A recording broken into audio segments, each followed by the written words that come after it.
Hello दोस्तों, कैसे आप सभी लोग। उम्मीद करता हूँ सभी बहुत बढ़िया होंगे। और यूपीएसआई का एग्ज़ाम आपका संपन्न हो चुका है 14 और 15 मार्च को। अब एग्ज़ाम का लेवल कैसा रहा, आंसर की कब तक आई और सेफ स्कोर हम क्या मान के चल सकते हैं कि फिजिकल के लिए और फाइनल के लिए हमारा सेफ स्कोर क्या रहने वाला है, वो हम इस वीडियो में देखेंगे। तो सबसे पहले हम लोग डिस्कस करते हैं कि हमारा जो एग्ज़ाम संपन्न हुआ है वो आप लोग पता है कि 14 और 15 मार्च को 2 शिफ्टों में आपका पेपर हो चुका है। 14 तारीख को 15 तारीख को मॉर्निंग इवनिंग दोनों ही दिन 2 शिफ्टें आपकी लगी थी और आपका पेपर अच्छे से बिना किसी दिक्कत के, कोई पेपर लीक का मामला यहाँ पे नहीं आया। बहुत अच्छे तरीके से यहाँ पे सरकार ने इस पेपर को कराया और मतलब बहुत ही शानदार ये भर्ती रही, कोई भी इसमें डाउट नहीं था। उसके बाद हम देखते हैं कि आंसर की हमारी कब तक आने की संभावना है। तो आप लोग पता है कि 3 से 4 दिन में आंसर की यूपी पुलिस की आ जाती है। यानी कि 16 तारीख को कल आपका पेपर ख़त्म हुआ है, तो 20 मार्च से पहले पहले, और मुझे सबसे अधिक संभावना जो लग रही है इसकी 18 मार्च की लग रही है। 18 मार्च और 20 मार्च तक तो खैर हर हाल में आ जाएगी, लेकिन सबसे ज़्यादा संभावना 18 मार्च की आपकी आंसर की लग रही है। इस तारीख तक आपकी आंसर की आ जाएगी। उसके बाद आप लोग चेक कर सकते हैं कि आपका स्कोर क्या रहा। फिर अगर हम आज पेपर के लेवल की और अटेंडेंस की बात करें तो आपको पता है कि जो अटेंडेंस हमारी रही है वो लगभग 62% के आसपास हमारी अटेंडेंस रही है। इसमें टोटल 15 लाख बच्चों ने ये एग्ज़ाम दिया, मतलब फॉर्म भरा था। 15 लाख फॉर्म थे इसमें। फॉर्म आपके 15 लाख थे, लेकिन जो प्रेजेंट आपकी रही है इसमें वो रही है लगभग 10,77,000 लोगों ने इस परीक्षा को दिया। ये आपकी इसमें प्रेजेंट रही है, 10,77,000 लोगों ने आपकी परीक्षा दी है। तो अच्छी खासी प्रेजेंट है। 65 के आसपास, 65% से 70% तक ही हर पेपर में अटेंडेंस रहती है। इससे ऊपर अटेंडेंस कहीं भी नहीं जाती है। तो उपस्थिति बहुत कम नहीं है, अच्छी खासी अटेंडेंस पेपर में रही। उसके बाद अगर हम बात करें कि पेपर के लेवल की,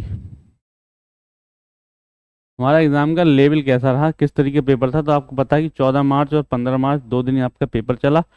पहली शिफ्ट हमेशा से, ये कोई भी परीक्षा हो जो 2 से 3 दिन चलती है, उससे ज़्यादा दिनों तक चलती है, तो यानी कि एक से अधिक शिफ्टों में जब भी पेपर होता है तो आपको पता है कि जो पहली शिफ्ट होती है वो हमेशा थोड़ी सी बेनिफिट उसको मिलता है, क्योंकि बच्चे बिल्कुल, उन्हें पेपर का अंदाज़ा नहीं होता कि किस तरीके का पेपर आ सकता है इसमें।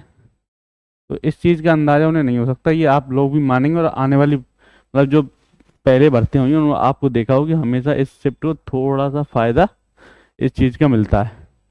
बाकी ये शिफ्ट जो है, सेकंड शिफ्ट अभी तक जो बताई जा रही है 14 की, वो सबसे हार्ड बताई जा रही है। 14 की सेकंड शिफ्ट को लोग बता रहे हैं कि ये शिफ्ट सबसे हार्ड रही है। 14 की सेकंड शिफ्ट आपकी सबसे कठिन शिफ्ट आपकी ये रही है। 14 तारीख का पेपर ही कठिन रहा है। उसके बाद 15 की जो सेकंड शिफ्ट है, ये पहले नंबर पे हम इसको रखेंगे सबसे हार्ड शिफ्टों में। दूसरे नंबर पे आप इसे रख सकते हैं, दूसरे नंबर पे। उसके बाद 15 की पहली शिफ्ट तीसरे नंबर पर रहेगी और सबसे इजी, सबसे आसान। आसान तो खैर कोई भी नहीं थी, लेकिन पेपर के लेवल को देखते हुए सबसे आसान शिफ्ट आपकी ये चौथे नंबर की रहेगी। लास्ट शिफ्ट जो हुई थी वो आप मान सकते हैं कि सबसे आसान शिफ्टों में कह सकते हैं हम इस वाली शिफ्ट को। और ये तीसरी कठिन शिफ्ट, यानी तीसरी आसान शिफ्ट, तीसरी कठिन ये वाली आपकी रही थी। सबसे कठिन ये रही थी, दूसरे नंबर पे आपकी ये वाली, पौधा की पहली वाली। तो सबसे ज़्यादा जो बेनिफिट अगर नॉर्मलाइजेशन देखा जाएगा, नॉर्मलाइजेशन बहुत बड़ा फ़र्क आपको देखने को नहीं मिलेगा। ज़्यादा से ज़्यादा मैं आपको बता दूं कि 4 से 5 नंबर का ही आपको नॉर्मलाइजेशन, 4 से और 5 नंबर का आपको नॉर्मलाइजेशन देखने को मिलेगा। इससे ज़्यादा इसमें नहीं होगा। तो सबसे ज़्यादा बेनिफिट इस शिफ्ट को रहेगा, फिर इस शिफ्ट को रहेगा, और यहाँ से इन शिफ्टों के नंबर थोड़े से कम होने की संभावना है। जो 14 की 15 की दूसरी शिफ्ट जो थी उसके नंबर कम होने की संभावना इसमें बनती हुई नज़र आ रही है, जिस तरीके का पेपर का लेवल था और जिस तरीके से बच्चे पेपर दे के वो बता रहे थे। उसके बाद अगर हम देखें कि हमारा सेफ स्कोर, देखिए सेफ स्कोर बताने से पहले मैं चाहूँगा कि आप लोगों को एक थोड़ी सी कैलकुलेशन मैं बताऊँ कि अटेंडेंस जो रही है, उपस्थिति, वो आप लोग पता है कि अच्छी खासी उपस्थिति रही है।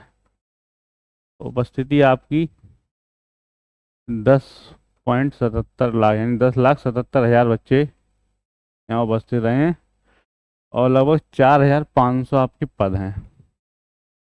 पदों की संख्या जो है वो 4,500 है। अब उपस्थित बच्चों का ये लगभग लगभग 0.5% यानी आधा परसेंट ही आ रहा है। 0.5%, यहाँ उसके तो आधा प्रतिशत, यानी 1% भी वैकेंसी नहीं है, आधा आधा प्रतिशत आपकी यहाँ पे वैकेंसी है। अब है क्या कि पेपर इतना इजी था कि बच्चे 130 से और 140 वाले, बहुत बच्चे ऐसे हैं जो कह रहे हैं कि हमारे 130 से 140 सही है। हालांकि एग्जैक्ट तो रिजल्ट में होता है, आंसर की आने के बाद बच्चे जब मिलाएंगे तो 5 से 7 नंबर जो बच्चा बता के आता है उससे 5 से 7 नंबर उसके हमेशा घट ही जाते हैं। किसी ना किसी तरीके से अगर आप देंगे तो 5 से 7 नंबर आपके घटे हुए मिलेंगे।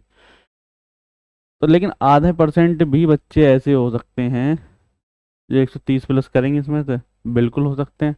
इसमें कोई दो राय नहीं कि 130 प्लस करने वाले बच्चे बहुत हैं और आधा परसेंट भी बच्चे नहीं होंगे, तो ऐसा नहीं हो सकता। बहुत आसान पेपर था, बच्चे मैथ रीजनिंग हिंदी में से 40/40 भी करके आए हैं। इस तरीके का पेपर आप लोग इसको कह सकते हैं।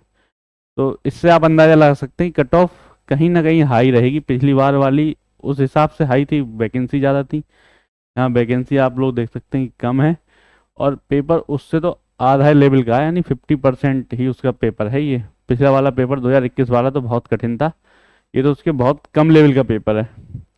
तो कट ऑफ मैं आप लोगों को एक एक्सपेक्टेड कट ऑफ बता रहा हूँ, जो कि सही भी हो सकती है, गलत भी हो सकती है। मेरे द्वारा बताई हुई कट ऑफ, अगर आप पुरानी वीडियोस देखेंगे तो उसमें ज़्यादातर सही निकली हैं, इसके आसपास ही रही हैं।